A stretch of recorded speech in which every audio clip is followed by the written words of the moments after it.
Ngaku paling tangguh dan paling maju, keamanan cyber Israel dipermalukan lagi. Situs Mossad intelijen Israel diretas.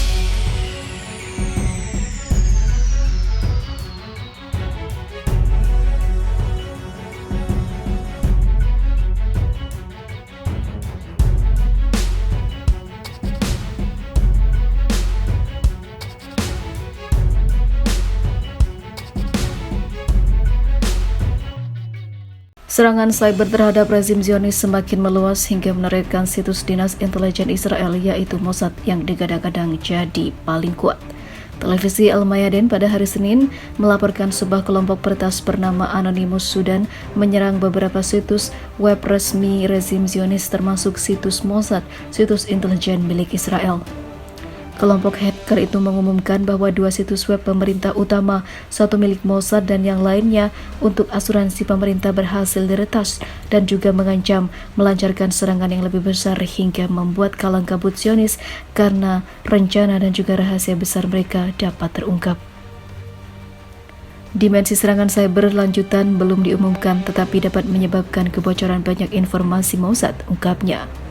Selama beberapa hari terakhir, banyak laporan telah dirilis mengenai serangan siber terhadap beberapa situs web perbankan, perusahaan listrik, asuransi, pos, kesehatan, bandara Ben Gurion, dan juga beberapa pusat lain di wilayah pendudukan.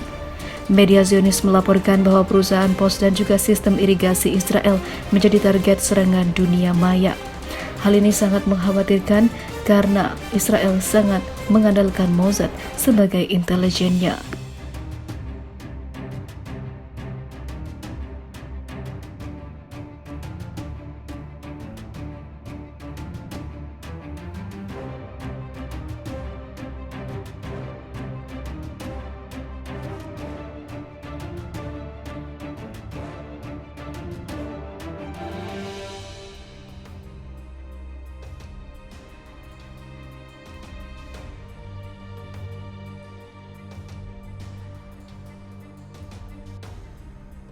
Bikin malu rezim, ngaku paling jago malah tumbang.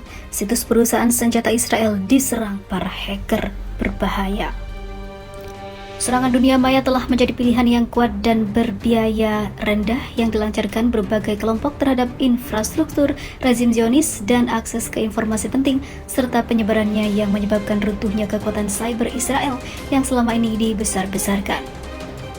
Media berbahasa Ibrani pada hari Sabtu mengumumkan bahwa situs perusahaan rezim Zionis di bidang sistem pemantauan dan juga peringatan Evigilo dan situs perusahaan industri senjata Israel IWI atau IWI menjadi sasaran serangan cyber. Sebelumnya, situs dan fasilitas penting rezim Zionis termasuk infrastruktur listrik Israel menjadi sasaran serangan cyber. Kelompok peretas yang menyebut dirinya sebagai Anonymous Sudan bertanggung jawab atas pemutusan aliran listrik di Israel dan mengancam akan melanjutkan serangannya. Selama beberapa hari terakhir terjadi aksi serangan cyber terhadap televisi, perusahaan komunikasi, bank, perusahaan jasa, universitas, surat kabar, dan juga perusahaan air Israel yang menunjukkan kelemahan Zionis dalam mengatasi serangan cyber. Serangan cyber yang masih dirahasiakan siapa menjadi penyerang dari ataupun penyerang ke fasilitas dan juga perusahaan senjata Israel ini masih tidak bisa terlacak. Namun, dengan serangan tersebut, banyak kebocoran data yang terjadi dan juga kerugian yang tidak sedikit bagi rezim Zionis.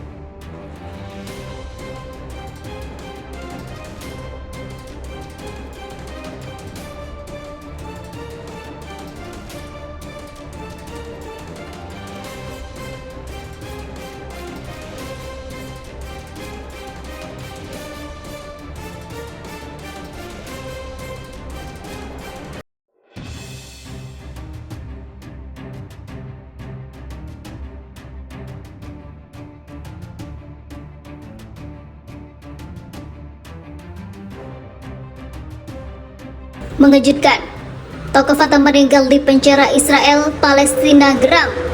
Ribuan pengikut dan pasukan Palestina kepung tentara Zionis.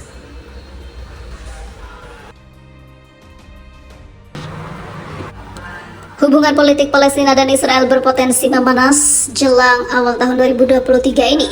Salah satu tokoh pemimpin dari Partai Fatah dilaporkan meninggal di penjara Israel. Tokoh itu adalah Nasser Abu Hamid yang berusia 51 tahun. Salah satu pendiri Brigade Martir Al-Aqsa, ia dipenjara di Israel dengan vonis seumur hidup. Berdasarkan laporan media Israel Haaretz, pada Selasa kemarin Nasser Abu Hamid meninggal dunia karena kanker paru-paru. Akan tetapi pihak Palestina menyebut Israel tidak memberikan pelayanan medis yang layak kepada Nasser Abu Hamid. Presiden Mahmud Abbas yang berasal dari Partai Fatah turut berduka atas kematian tersebut. Protes berupa mogok kerja juga dilakukan untuk protes kematian Abu Hamid. Hal itu turut dilakukan penjaga penjara Israel yang melakukan mogok makan.